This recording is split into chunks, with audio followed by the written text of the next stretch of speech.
Welcome to this beginner tutorial for Chaturanga Dandasana.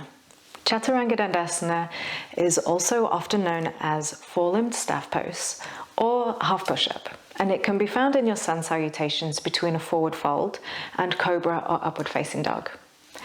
Chaturanga helps to build arm and shoulder strength, abdominal strength, and quad strength. And it requires some strength to be able to do Chaturanga with good alignment. So there are ways we can modify this pose to build up that strength as you practice. Today we'll be practicing this from plank pose for us to understand the important movements we can make for good alignment in this posture to help you feel all of its benefits and to build up to the fullest pose. Chaturanga is also a foundational pose in building alignment and strength for arm balances within yoga. So let's begin. One of the main movements we should make in your Chaturanga is a shift forwards. So I'm going to explain that to you first, as this helps us to place the elbows directly over the wrists. If you are in a plank or a knee plank, the shift forwards I'm speaking of is moving the shoulders forwards over the fingertips.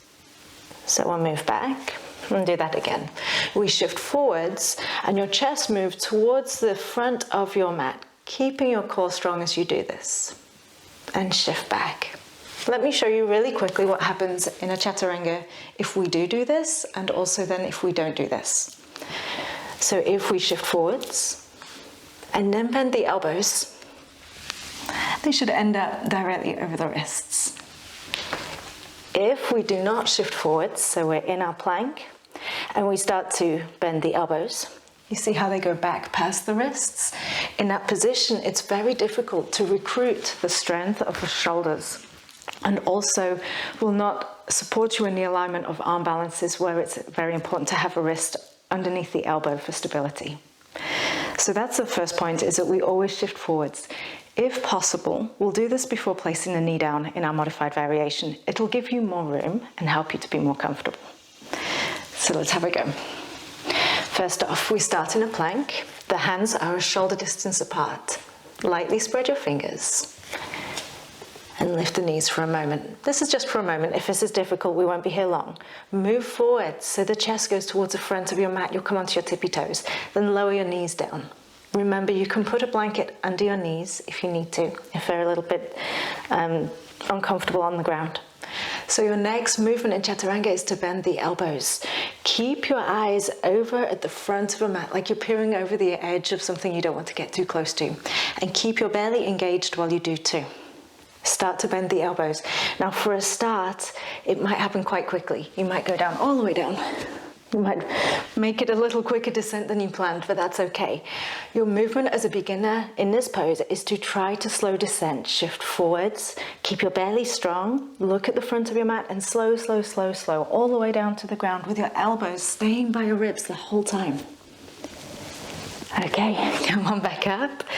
Over time, as you build up the strength to be able to make that slow descent, you're going to aim to stay at the halfway point where you've got 90-degree bend in your elbow.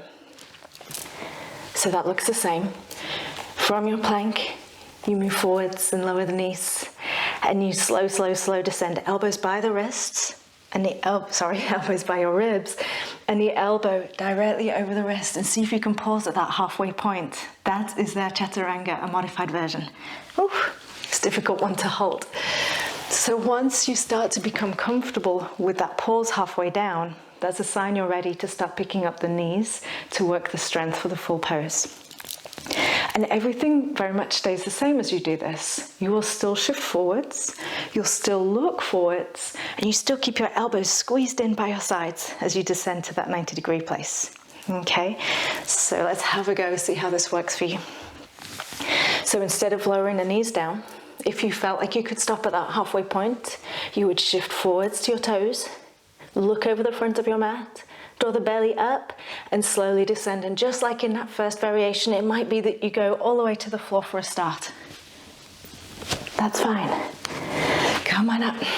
Take a deep breath. And we'll try one more time and see whether we can stop at the halfway point. This can take weeks and months, even years to practice the full variation. And for some students, we prefer to stay with the knees down throughout the practice. It's not necessary to get the knees out for this to be a beneficial pose. So go to the point where you feel comfortable. Hands are about shoulder distance. Let's try to stop halfway down. Plank. Shift forwards, belly up. Strengthen the arms. Look forwards and slowly descend. See whether you can pause at that halfway point. And there is a Chaturanga. From there you can lower to the ground. Your next pose in sun salutation will be an up dog or cobra. We'll shift back, take a couple of breaths.